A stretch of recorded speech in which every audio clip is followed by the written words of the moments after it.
Welcome back to the Caregiver Minute, where every weekday family and professional caregivers gather to refine their skills, gain inspiration, and prepare to serve. Many of you are familiar with the fact that here at A Mind for All Seasons, we use a process called the Enhanced Protocol to help people improve their brain health. And this process can be described in 4 words. It recently dawned on me that these 4 words are really valuable in a lot of different contexts, so I wanted to share them with you. The words are measure, learn, apply, and adjust.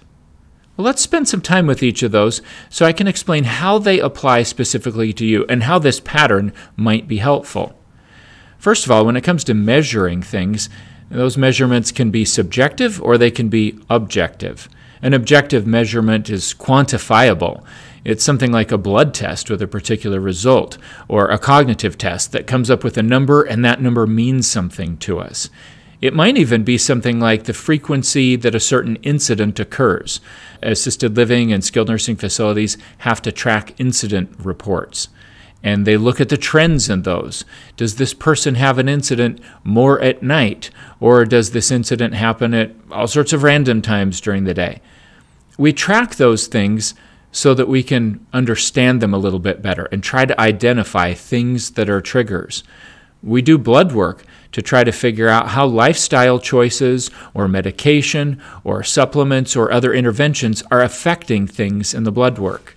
But measurements can also be subjective. We might observe, for example, that when we feed someone a high carbohydrate meal or eat one ourselves, that for a lot of people, an hour to an hour and a half later, there's a real energy slump. As we go through that digestive process and our sugars and insulin are dropping off, it can be a tough moment.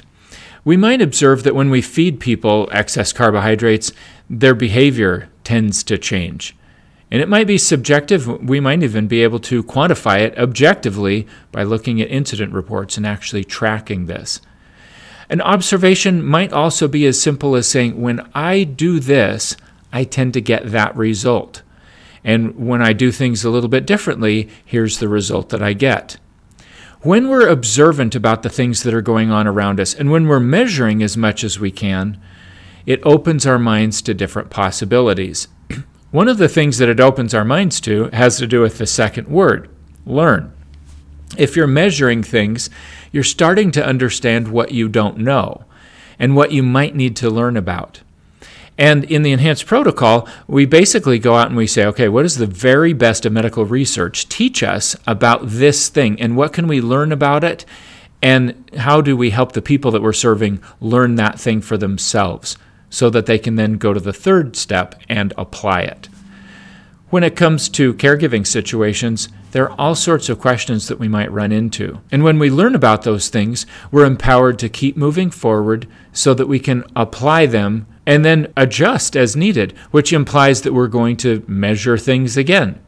When it comes to learning, there are many different ways that we can learn. We can go to books where people have poured sometimes decades of their life's research into the pages of a book, and it shortcuts us to finding better solutions. We might listen to experts on the subject, and a good rule of thumb is to listen to at least 4 or 5 different experts so that you can hear things from different viewpoints and get different opinions. We can also learn through our own observation of ourselves and those around us. If we see that someone else is approaching a person that we're serving differently and they're getting a better result, that's something that we can learn. Notice how it also ties back to the principle of measuring or observing. If we're constantly watching and constantly asking ourselves, what can I learn and what do I need to learn in this situation, then we're going to have more opportunities to take the third step, which is to apply. Now, when it comes to applying the things that we've learned, we need to identify something that seems to make sense based on the best available information, and we will implement it as fully as we possibly can. It might be that we learned something about how to help people with dementia eat in brain-healthy ways, and so we try that and we apply it as effectively as we can. It's important in the application process to not hold ourselves to unrealistic expectations. It's not possible to be perfect 100% of the time in the things that we are applying. But if we apply things consistently that are moving us in a different direction, even if we go backwards just a little bit on occasion, the fact that we're consistently working toward a new direction gives us an opportunity then to observe and see what kind of results we are getting so that we can then apply the fourth word, which is to adjust. If you're trying something and you're applying it faithfully and you're not getting a good result from it, it's time to make an adjustment. Many times we've seen people come into our office here, and as we've measured nutrients and hormones and inflammatory markers and things that were pretty specific about measuring, we found that people might already be doing something like taking a vitamin D supplement. Well, when we measure and we find out that their vitamin D level is 30 in spite of taking a supplement, and we really want it to be 60 to 80, we'll give them a recommendation for how to increase it. And if they keep using the supplement that they're using, and we go back 2 or 3 months later and we measure it, and it's at 40 instead of 60 to 80, we're probably going to recommend that they change it up and use a different supplement, because for whatever reason, the one they're using just isn't giving them the result. So there's a constant cycle of seeing what kind of result we're getting, adjusting, and then going back to a measurement, learning more about it and saying, okay, what has our effort to apply this taught us? How can we learn more and then apply things differently and then adjust further? So that over and over we go through this iterative process that helps us get better results. So today, I invite you to consider your own life and your efforts to grow, as well as what you observe in other people.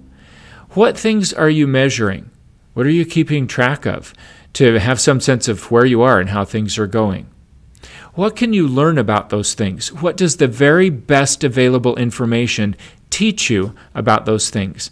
And then how could you apply them consistently, as effectively as you possibly can, without getting caught up in toxic perfectionism?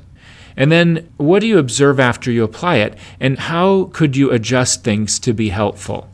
I promise you, if you apply this process consistently over time, you will find solutions to a lot of challenging problems. Well, thanks for watching. I look forward to seeing you again tomorrow for another episode of the Caregiver Minute.